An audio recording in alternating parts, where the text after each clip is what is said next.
Hola, ¿qué tal, amigas, amigos televidentes en Extra Plus? Un gusto saludarles, darles la bienvenida a esta edición de Adelante Nicaragua, edición en la que hablamos con la arquitecta Gundel Tames Grenda, que es la coordinadora de Oficina de Patrimonio de la Dirección de Extensión de la Universidad Nacional de Ingeniería. Muchas gracias por estar con nosotros, arquitecta, y poder conversar un poco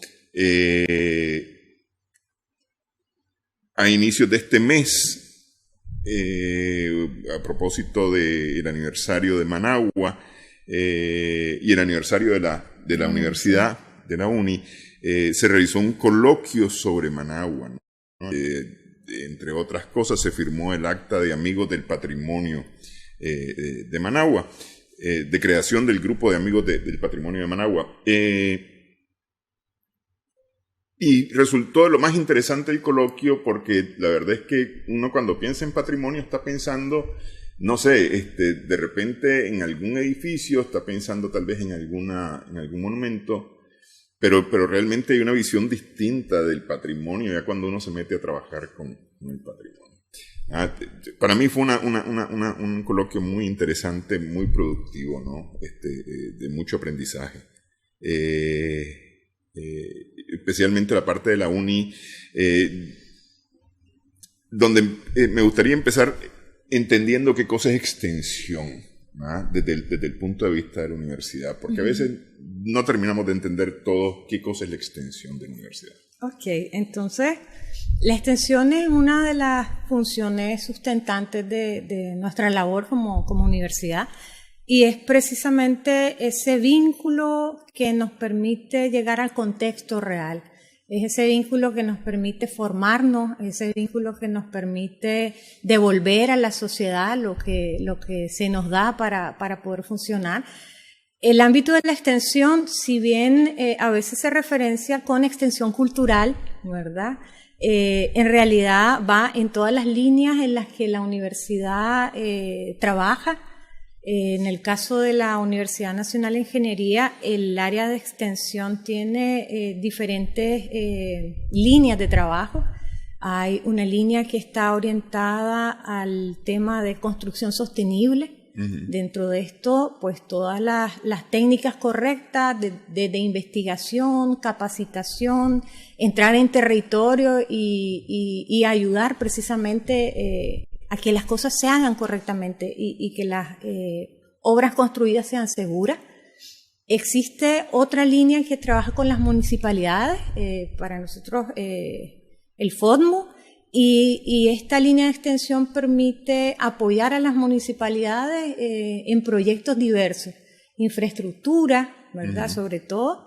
Y recientemente se está integrando al proceso de extensión universitaria el tema de patrimonio, ¿verdad? Una oficina que permita responder a todas esas necesidades que nos van llegando como universidad por esa especialidad en formación que hemos ido desarrollando a través más o menos de 20 años, ¿verdad? De profesionales que se han ido capacitando para responder a esto, pero también entender la extensión en estas tres líneas que yo le comento, para nosotros es muy importante porque es precisamente la garantía de la formación integral. Cuando nosotros hacemos extensión, hacemos que los que se están preparando dentro de la universidad adquieran conocimientos de mundo real, ¿verdad? Y entonces al salir ellos de la universidad no solo salen con conocimientos teóricos, sino salen con una práctica sobre ese país que los espera y que los va a recibir, ¿verdad? Entonces para nosotros la extensión es sumamente valiosa si realmente queremos generar profesionales en contexto. Ahora, la extensión no es prácticas laborales.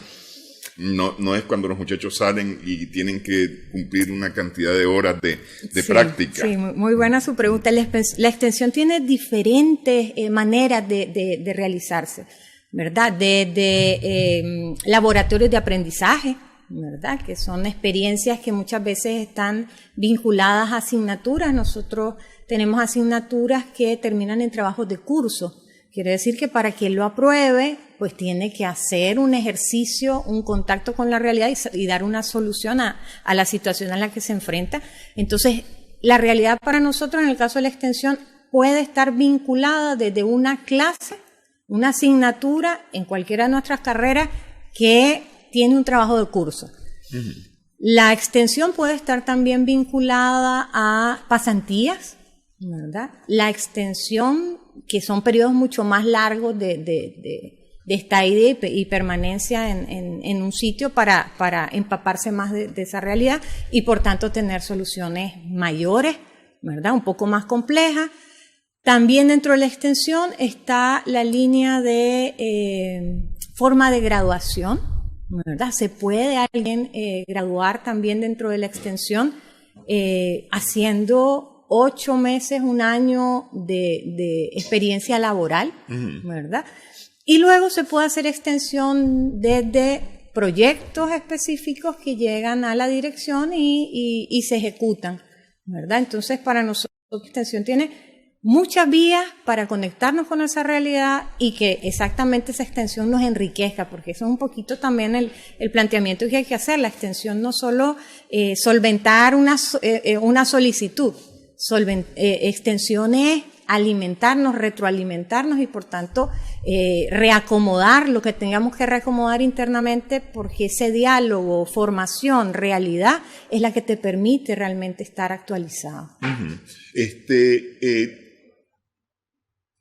Sobre las 3 líneas de las que hablábamos de extensión, la participación no es exactamente masiva de todos los estudiantes en estas 3 líneas, es decir, hay como una selección de estudiantes, ya sea porque yo me propongo o porque la universidad lo propone, ¿no? El estudiante que tiene los méritos para participar. Sin embargo, en todo lo otro que hablábamos, en esto que mencionaba recientemente, sí es más masivo, porque ahí es como cada quien por su lado, digamos, ¿no? Ya sea de forma particular o en grupo. Claro. Cuando se habla de los proyectos de la extensión, ¿son proyectos que salen desde la universidad o son proyectos, es decir, son proyectos que idea la universidad o son proyectos que llegan por solicitudes a la universidad? Uh-huh.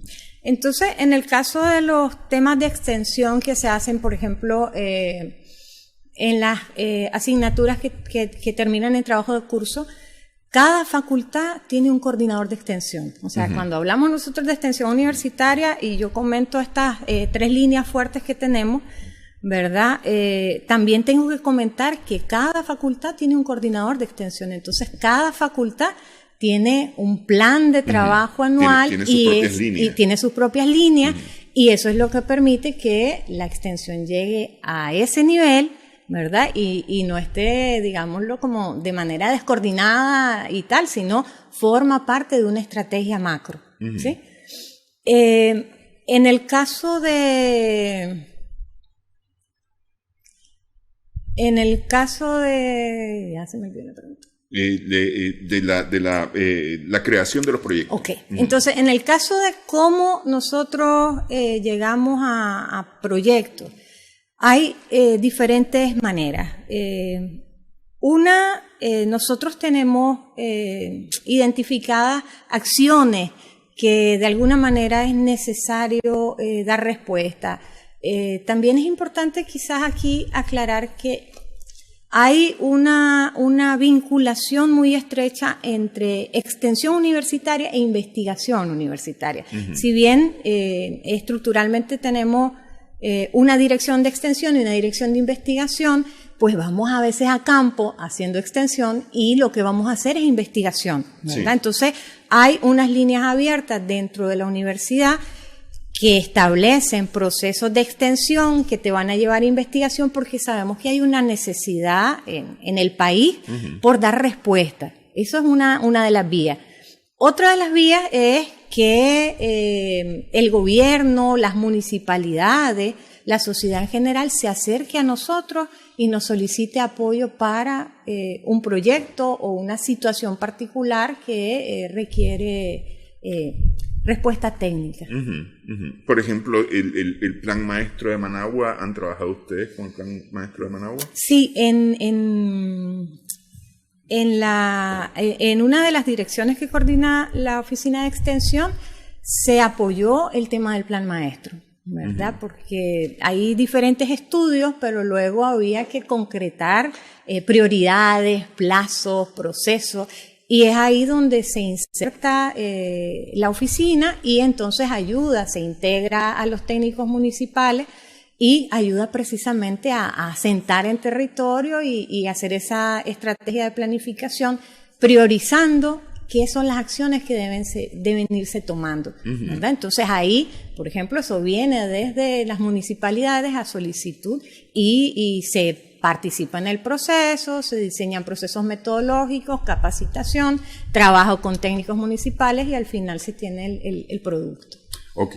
Una de las cosas a la hora de la elaboración de un plan, como el Plan Maestro de Managua, por ejemplo, es el tema de lograr la conservación del patrimonio de Managua. Es decir, porque no es que vamos a tirar todo lo viejo y lo vamos a hacer todo nuevo, ¿no?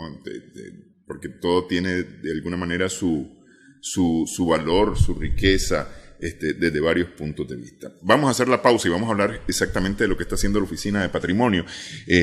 Conversamos con la arquitecta Gundel Tames. Ella es directora de la Oficina de Patrimonio de la Dirección de Extensión de la Universidad Nacional de Ingeniería.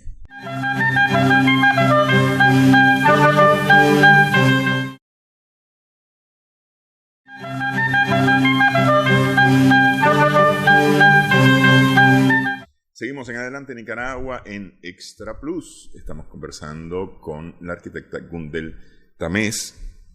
Valga la corrección. Yo estaba acentuando la A y Tames. Grenda, que es la coordinadora de la Oficina de Patrimonio de la Dirección de Extensión de la Universidad Nacional de Ingeniería de la UNI. Ok, ¿qué están haciendo desde esta Oficina de Patrimonio? Porque es decir, a veces vemos el patrimonio en el museo, tal vez el edificio, si lo declaró la UNESCO, entonces es patrimonio, ¿verdad? Pero de repente no pensamos en todo lo que puede ser patrimonio, no lo vemos como tal, ¿no?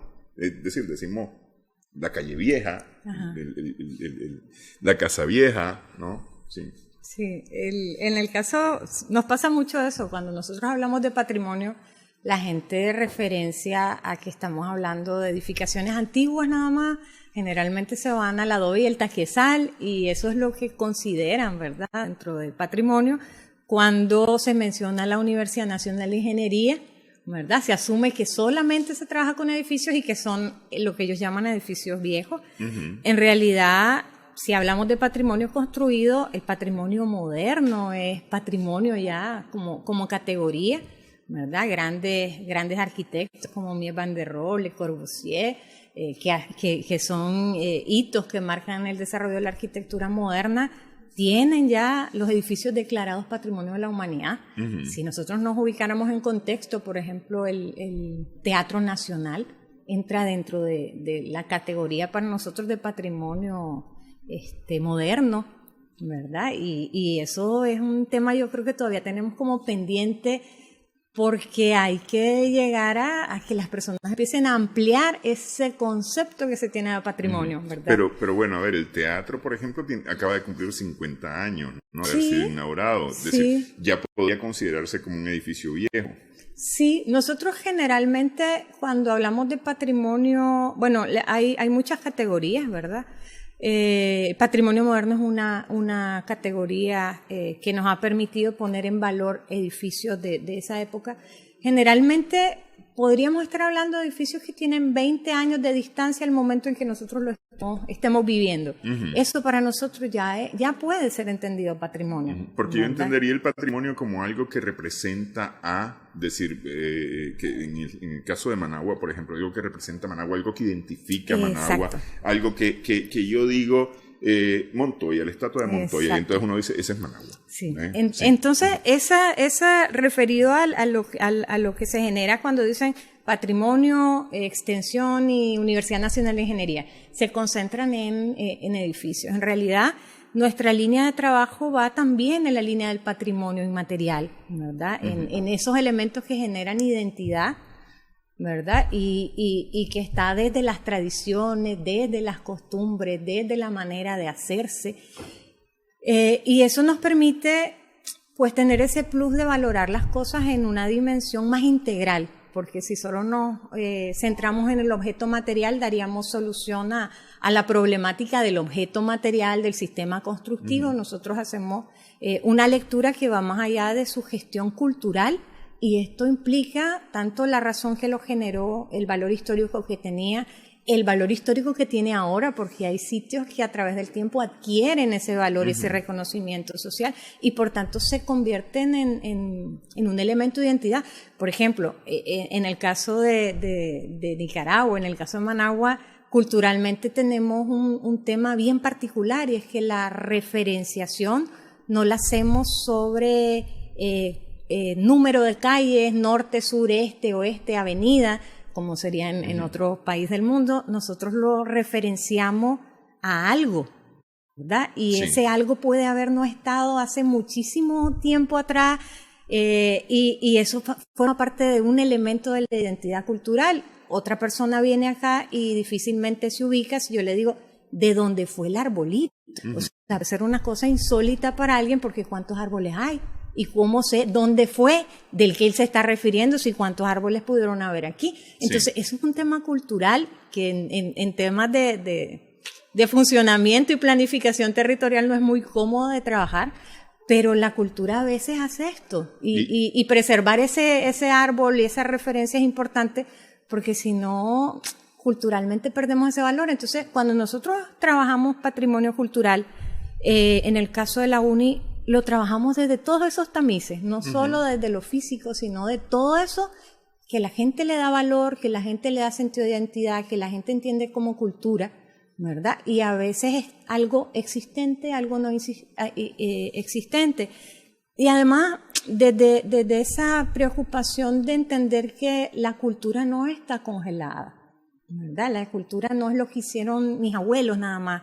La cultura yo la estoy haciendo hoy.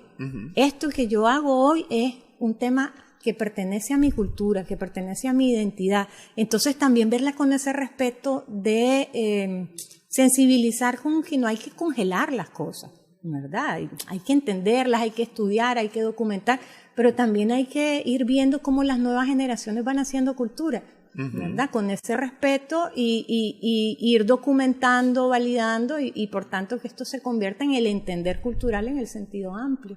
Cuando uno piensa en la UNI, piensa en las ingenierías, en eléctrica, en ingeniería civil, en arquitectura. Piensa en estas carreras y uno dice, bueno, pero esto no tendría nada que ver con la cultura, por ejemplo, con esto que estamos conversando ahorita. Sin embargo, ustedes están metidos de cabeza en este tema. Claro, es que dentro de la Universidad Nacional de Ingeniería está arquitectura, y nosotros somos, sí, técnicos, pero también humanistas, ¿verdad? Nuestra línea de formación es la arquitectura, es el arte, y eso genera que dentro de nuestro pensum y nuestra formación haya referencias muy importantes a asignaturas que tienen que ver con la cultura, asignaturas que tienen que ver con el tema social, asignaturas que permiten, por supuesto, conservación del patrimonio, que nos permiten despertar esa sensibilidad y, por tanto, tener ese aporte que se requiere con esa visión. El resto de ingeniería para nosotros son sumamente importantes porque hay situaciones concretas en el patrimonio y ellos se integran para poder dar soluciones.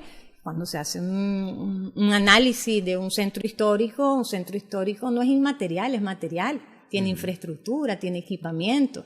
Cuando se hace el análisis de un edificio pasa exactamente lo mismo, entonces los ingenieros eléctricos son importantes, los estructurales son muy importantes, entonces al final lo que tenemos es esa complementariedad que nos permite desde la sensibilidad de entender la cultura, ¿verdad? Hasta la respuesta técnica para solucionar y apoyar que esta cultura se siga desarrollando. ¿En qué se han metido ustedes como Oficina de Patrimonio? Es decir, ya dijimos que en el Plan de Managua ustedes tuvieron alguna participación, pero se han metido ya con el trabajo de patrimonio. ¿En qué se han metido? Entonces, nosotros nos hemos metido en varias líneas.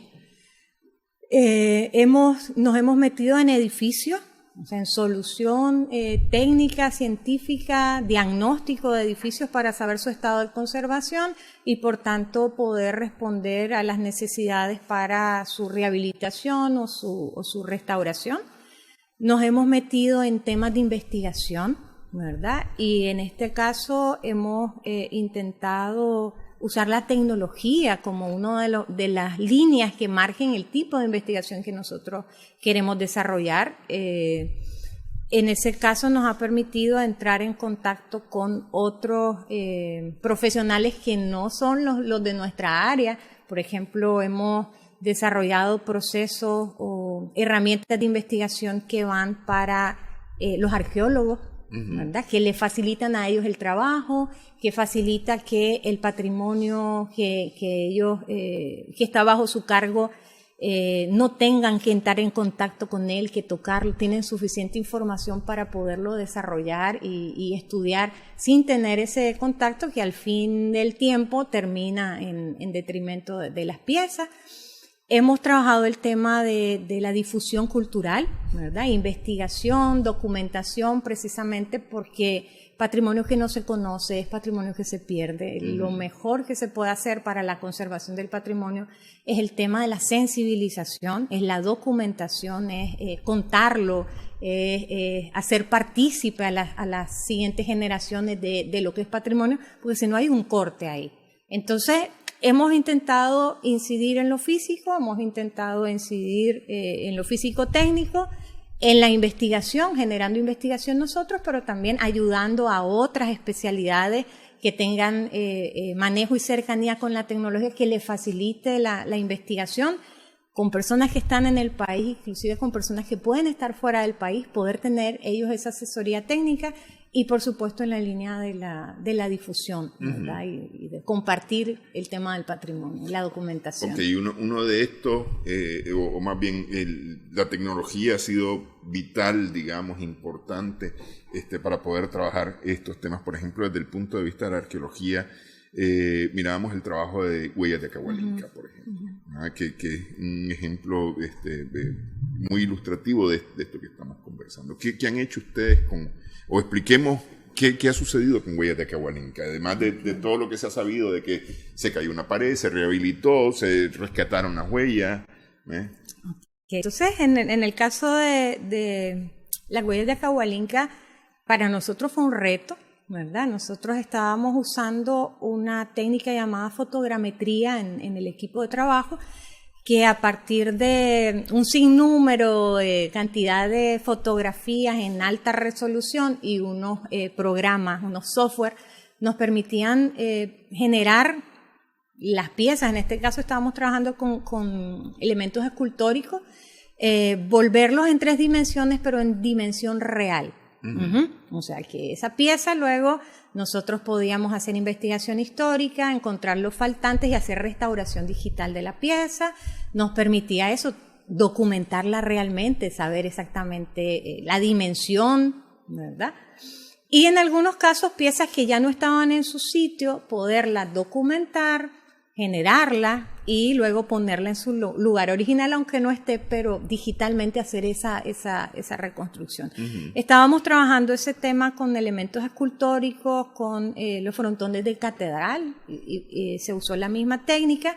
Cuando entramos en contacto con la oficina histórica, de patrimonio histórico de la municipalidad, entramos en contacto por el tema del bicentenario que apoyamos el año pasado, y ahí conversábamos con los arqueólogos, ¿verdad? Y ellos nos decían, nosotros tenemos las huellas, igual, insisto, eso debería ya tener el nombramiento de Patrimonio de la Humanidad. Yo no sé por qué no lo hemos puesto, porque tienen un valor incalculable desde el tema geológico y el tema cultural.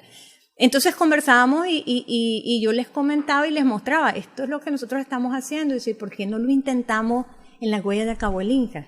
Porque ellos trabajan como arqueólogos a través de un sistema de cuadrantes, 2 metros por 2 metros, entonces todo lo tenían documentado, pero a partir de esto hacen toda la cuadrícula y entonces empiezan el proceso de dibujo de cada huella en la cuadrícula. Pero hay temas como la profundidad de la huella, es difícil, y además la profundidad, si es un pie humano, no tiene el mismo nivel de profundidad todas las partes del pie. Sí.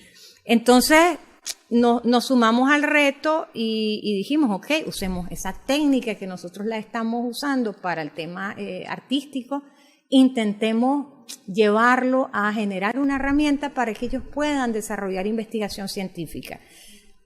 Pedimos usar las técnicas que ellos utilizan. Nosotros como arquitectos usamos otros principios de medición, otras escalas. Dijimos, como esto es para ustedes, necesitamos adaptarnos a la manera en que ustedes lo trabajan. Trazaron la cuadrícula completa sobre las huellas y empezamos el proceso de fotogrametría de cada uno de los cuadrantes. Eso nos llevó a más de 3.500 fotografías en alta resolución. O sea, la cantidad de información es hasta compleja de almacenar, ¿verdad? Porque es información de alta calidad.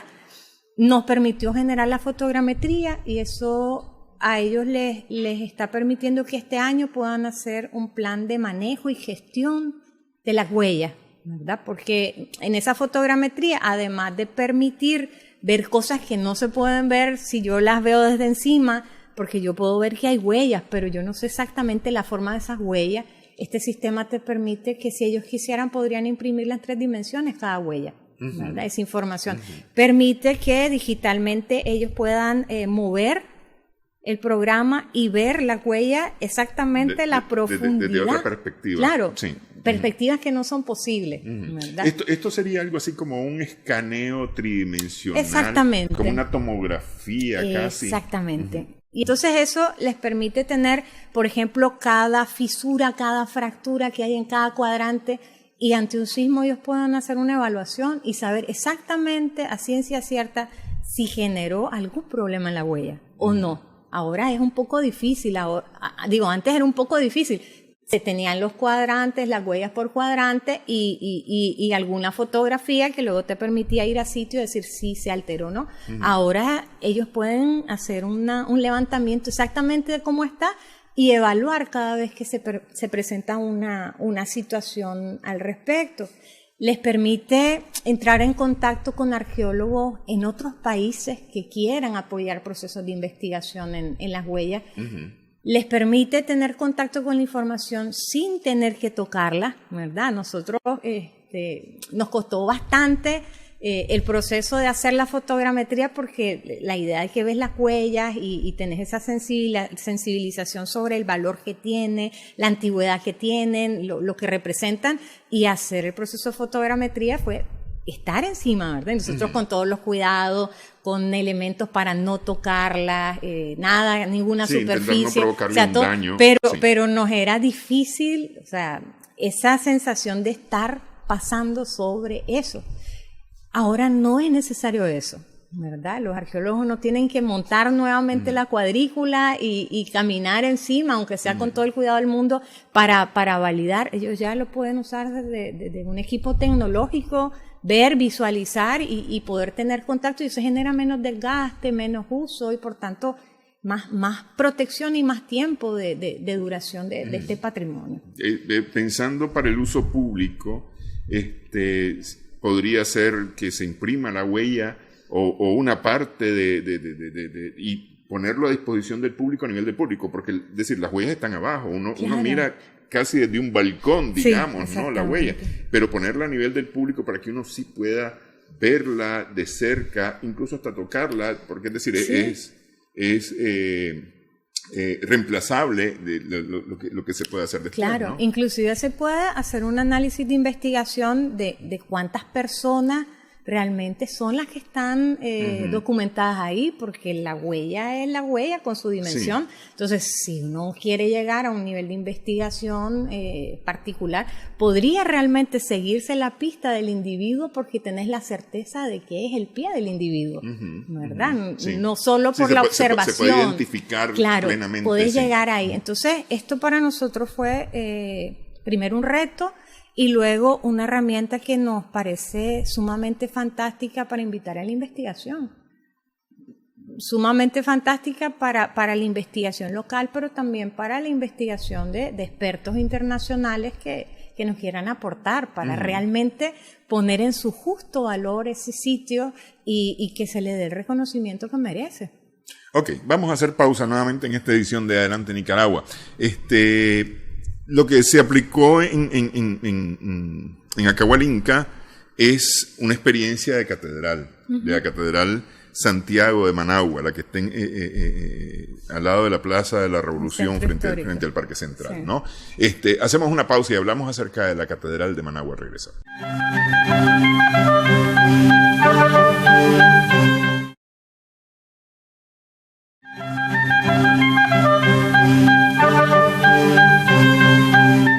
Seguimos en esta edición de Adelante Nicaragua. Conversamos con la arquitecta Gundel Tamés. Ella es directora de la Oficina de Patrimonio de la Dirección de Extensión de la Universidad Nacional de Ingeniería. Se metieron ustedes a trabajar con la Catedral de Managua, ¿ah? Esto de la fotogrametría, que es casi como hacer un escaneo digital, un escaneo tridimensional de los objetos, y que se hizo en las huellas de Acahualinca, que empezó por la Catedral de Managua. Sí. ¿Ah? ¿Cómo llegan ustedes a la Catedral de Managua y cuál es la idea que tienen ustedes al tocar la Catedral de Managua? La Catedral de Managua llega a nosotros como una solicitud, ¿verdad?, a la Dirección de Extensión, para hacer una evaluación del estado de conservación del edificio, y a partir de ahí, pues nuestro planteamiento de cómo debe analizarse en realidad un edificio patrimonial. Lo tomamos con la seriedad que para nosotros implicaba un bien declarado Patrimonio de la Nación.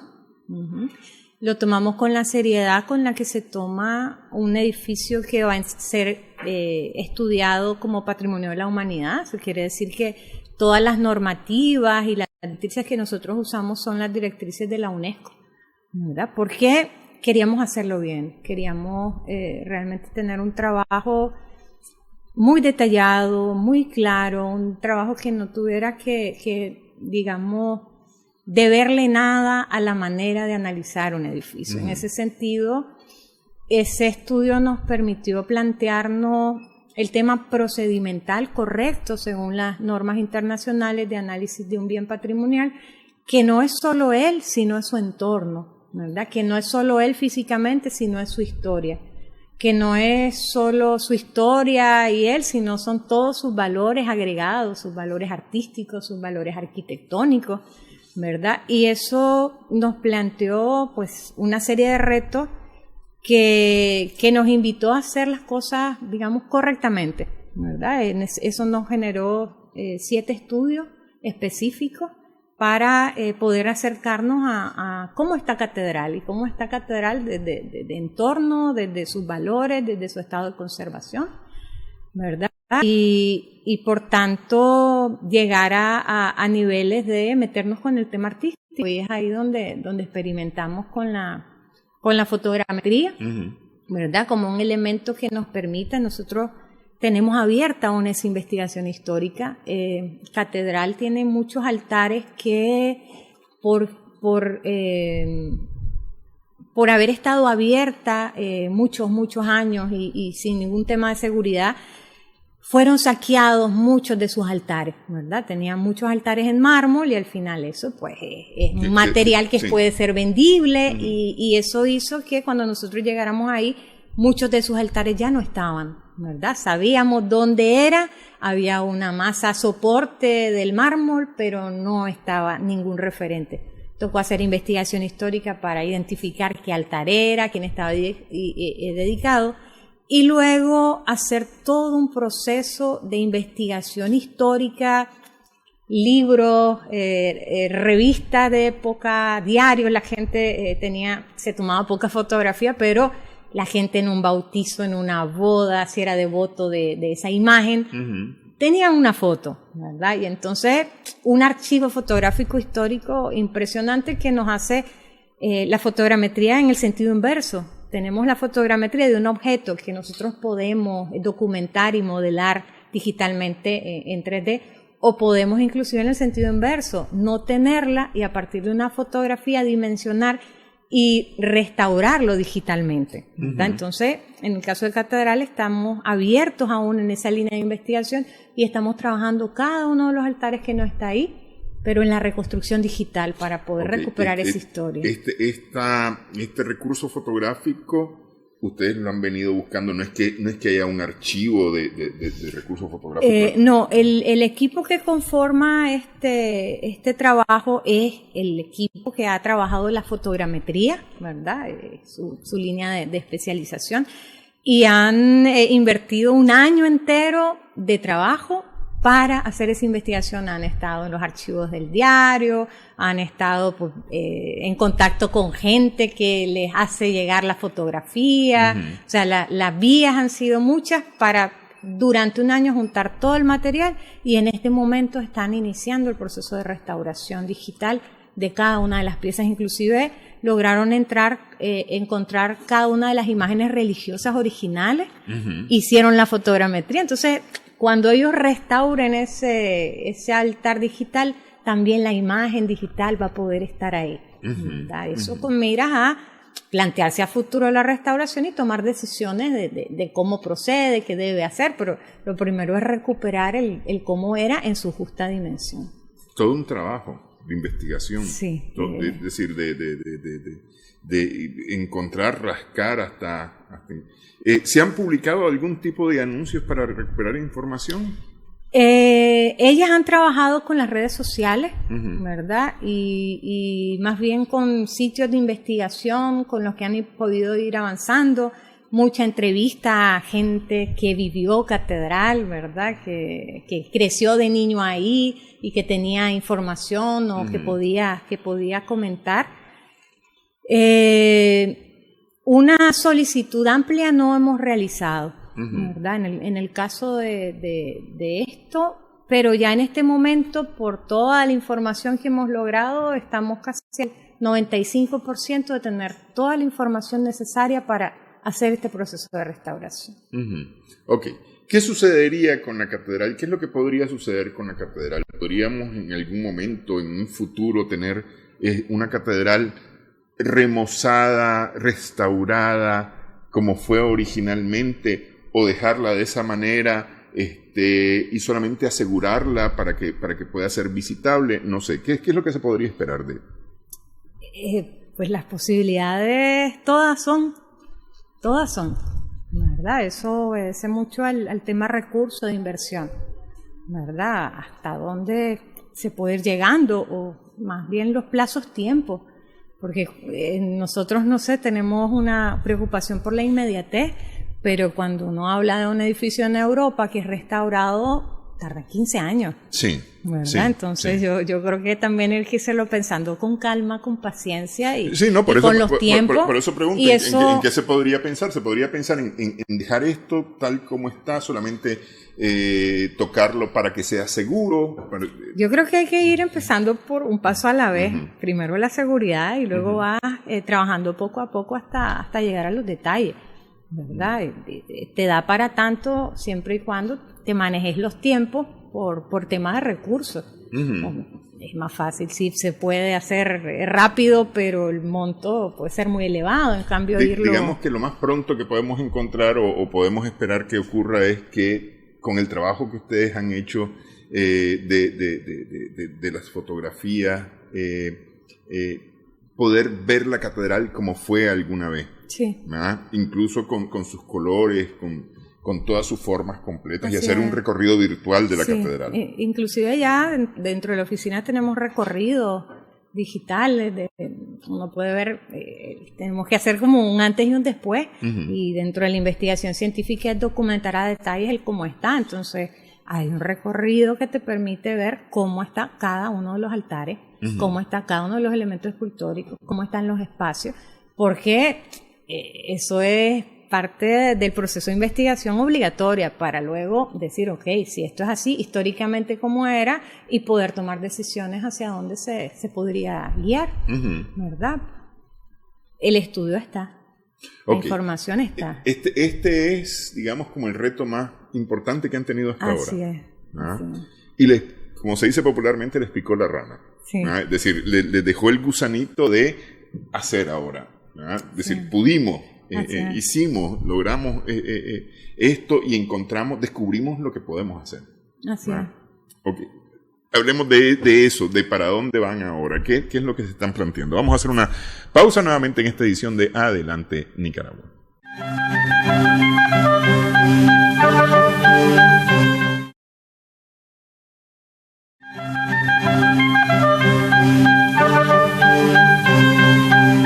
Seguimos en Adelante Nicaragua en Extra Plus. Conversamos con la arquitecta Gundel Tamés Grenda, coordinadora de la Oficina de Patrimonio de la Dirección de Extensión de la UNI. ¿Quedaron ustedes entusiasmados con los resultados de esta, al grado que aplicaron en Acahualinca, ¿no? Sí. Empezaron por ahí. Nos atrevimos a experimentar. Y eso más bien los incentivó a que podían hacer otras cosas. ¿Para dónde van? Entonces, a nosotros nos sucedía igual, insisto, nosotros estamos atendiendo el patrimonio hace más o menos 20 años en la UNI, pero nos tocaba como especialistas que nos caían las emergencias, ¿verdad? Que había un sismo o un desprendimiento en una edificación religiosa, entonces había el municipio o venía vía el Instituto de Cultura. Y nosotros acudíamos, veíamos, hacíamos el levantamiento y tal, nuestro informe técnico. Pero éramos personas que estábamos dentro de una institución no necesariamente dedicadas al patrimonio, sí formadas para eso, pero con otras labores de docentes, etcétera, etcétera, de investigadores. Y eso nos permitió además ir como adquiriendo más práctica en nuestra realidad, porque una cosa es la formación que uno adquiere, a veces pues fuera del país, y otra cosa es la realidad concreta, son tus materiales, son tus técnicas, y eso al final toca aprenderlo haciendo. Entonces, así funcionamos más o menos 20, 15 años en esta dinámica, siempre respondiendo a las solicitudes, a la escala que venían. Pero era un tema de emergencia, o sea, nos convocaba esa solicitud, nos reuníamos todos los expertos y trabajábamos y dábamos la solución. El tema del proyecto Catedral nos hizo como visibilizarnos, ¿verdad? Que tenemos capacidad, que la universidad tiene capacidad y que cuando vemos hacia atrás lo hemos venido haciendo siempre. Entonces, el proyecto Catedral nos obligó a conformar una oficina oficialmente para atender ese tema. Y una vez que terminamos y nos vamos metiendo en más retos, por supuesto nos llegan ya proyectos que no vienen en calidad de emergencia, ¿verdad? Sino en calidad de solicitud de diagnóstico de algo que no se está cayendo, sino que requieren saberlo para hacer un plan de manejo o para plantearse una inversión. O sea, si yo necesito ver inversión, necesito saber cómo está y cuánto cuesta. Y entonces puedo hacer la solicitud o plantear mi inversión. Entonces, eso fue lo que invitó a la dirección de extensión, al director a decir, ok, si eso nos sigue llegando y ahora nos llega más, ¿verdad? Traslademos esto y convirtamos esto en una oficina de extensión universitaria que atienda estos temas, ¿verdad? En ese sentido, como hemos ido trabajando diferentes líneas, la investigación, hemos ido trabajando el patrimonio cultural inmaterial o el patrimonio cultural vivo y el tema de edificaciones físicas como tal, diagnóstico, conservación. Entonces, la oficina tiene ese panorama amplio de trabajo porque los especialistas estamos ahí y estamos orientados a poder participar, ¿verdad? Y solventar y proponer investigación y dar respuesta a estos planteamientos en esas líneas, inclusive el tema de la difusión, porque una cosa que es bien importante en el patrimonio es conservarlo, pero difundirlo. Si no, no hay querencia, no hay identidad y por tanto se pierde. Entonces, la oficina trabaja en ese panorama, en ese abanico de actuación. En este momento tenemos abiertas varias líneas interesantes. Podría comentarle que estamos integrándonos al tema del huehuense. El huehuense tiene una declaratoria de Patrimonio de la Humanidad. Estamos trabajando en un taller con la UNESCO regional para ver un plan de revitalización del huehuense, entendido no solo como el nombramiento de la inmaterialidad, sino el contexto físico que acompaña esa inmaterialidad. El huehuense camina por las calles de Diriamba. ¿Cómo está ese sitio histórico, ese centro histórico por el que camina? ¿Cuáles son los lineamientos que deberían establecerse para que ese marco físico, histórico, se proteja? Porque no es lo mismo el huehuense en la escala que todavía se conserva que el huehuense caminando por edificios de 5 plantas, por ejemplo. No es lo mismo el huehuense y la Basílica Menor, que es el hito de donde parte el tema del baile. Y por supuesto meternos a esa línea de la inmaterialidad, saber el tema de los trajes, cómo se genera, cómo se ensaya, dónde se ensaya, cuáles son los mecanismos que se utilizan para que pase de generación en generación, porque es una cultura viva. En la medida que se rompa esa manera y esa transmisión, se va a perder. ¿Qué tanto eso es original y qué tanto cómo va cambiando? Y ahí también ese tema de esa delicadeza, que hay cosas que no debes congelar, o sea, rígidamente, pero hasta qué margen podés irle cediendo para que se conserve, ¿sí? Entonces, ese es uno de los proyectos que estamos muy ilusionados de trabajar, porque estamos haciendo ese vínculo. Primero, que es un patrimonio mundial, que es nuestra responsabilidad. Segundo, que es patrimonio inmaterial, pero que estamos apoyando también el tema físico para que ese no pierda su escala y no pierda su valor, digamos, no pierda la integralidad, aunque ese entorno no está dentro de los requisitos de nombramiento, porque en las categorías hay patrimonio inmaterial y patrimonio material, pero en este momento ya todos son conscientes de que ese divorcio no debe darse, porque lo que pasa en lo físico va a afectar lo inmaterial. Sí, no, y entonces, al final de cuentas es patrimonio. Así es. Sí. Entonces eso es uno de nuestros proyectos que nos tiene con mucha ilusión este año, ¿verdad? Además del huehuense, estamos trabajando un edificio físico. Vamos a hacer un diagnóstico de los muros del mercado de Masaya, a solicitud del alcalde. Como le decía, las solicitudes también vienen de afuera, rector, y rector llega a la dirección y luego nos toca a nosotros pues apoyar esa solicitud. Entonces tenemos dentro de nuestro plan un diagnóstico de los muros del mercado. Ya en el 2014 hicimos un diagnóstico anterior. Entonces eso, además, este tema de la investigación, de las tesis, nos ayuda a que tengamos rangos de tiempo cercanos y la investigación sea mucho más detallada. Entonces tenemos nosotros un corte de investigación de ese edificio en el 2014 y vamos a hacer uno en el 20. 6 años después. Podemos saber el nivel de degradación, si lo que nosotros planteamos es correcto o si es mucho más fuerte de lo que nosotros identificamos, y por tanto hacer un plan de conservación del edificio. Tenemos también un trabajo que está orientado, a este tema que le decía de la reconstrucción digital histórica de los altares de catedral. Estamos integrándonos a el tema del Geoparque Río Coco. Geoparque también es una categoría UNESCO y que el espíritu principal es el tema natural. Las formaciones geológicas son las que llaman a esa categoría, pero al momento de tener esa declaratoria, el tema es que el patrimonio tiene que generar desarrollo local y desarrollo sostenible. Y entonces lo geológico está amarrado con la parte humana, la parte social, la parte cultural, y es ahí donde nosotros nos vamos a conectar y vamos a apoyar el tema cultural, porque es parte de lo que está como todavía por trabajar y por apoyar, ¿verdad? Entonces nos vamos a meter al tema de Geoparque.